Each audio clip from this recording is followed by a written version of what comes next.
কেমন আছেন আপনারা সবাই? আশা করছি আপনারা সবাই খুব ভালো আছেন।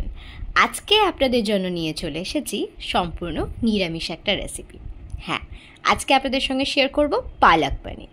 প্রথমে আমি কড়াই গরম করে তাতে সর্ষের তেল দিয়ে নিয়ে কেটে রাখা পনিরের যে কিউব পিস করে রেখেছিলাম আমি, সেগুলো এক এক করে কিন্তু আমি শ্যালো ফ্রাই করে নিচ্ছি।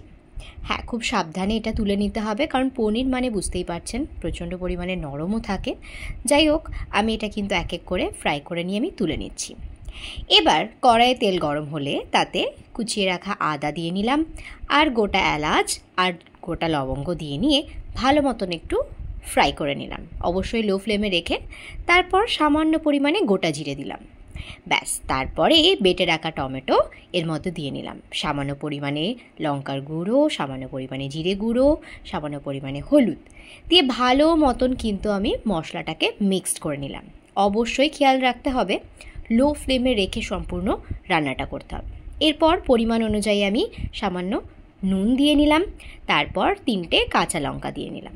আপনাদের যদি ঝাল বেশি প্রয়োজন হয় বেশিও দিতে পারেন। তারপর এখানে বেটে রাখা পালং শাক, সেটা কিন্তু আমি এর মধ্যে দিয়ে নিলাম।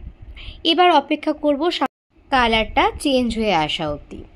লো ফ্লেমে রেখে ভালো মতন নাড়াচাড়া করব। দেখবেন আস্তে আস্তে কালার চেঞ্জ হয়ে আসলেই তাতে সামান্য পরিমাণে জল দিয়ে নেব। অবশ্যই এটা আন্দাজ পরিমাণে অনুযায়ী দিতে হবে, তার কারণ যেরকম পনিরের কোয়ান্টিটি নেবেন সেই অনুযায়ী হবে। তারপর জলটা একটু ফুটে আসলেই আমরা যে শ্যালো ফ্রাই করে রেখেছিলাম পনির কিউবগুলো, সেগুলো এক এক করে এর মধ্যে দিয়ে নেব, ভালো মতন মিক্স করে নেব।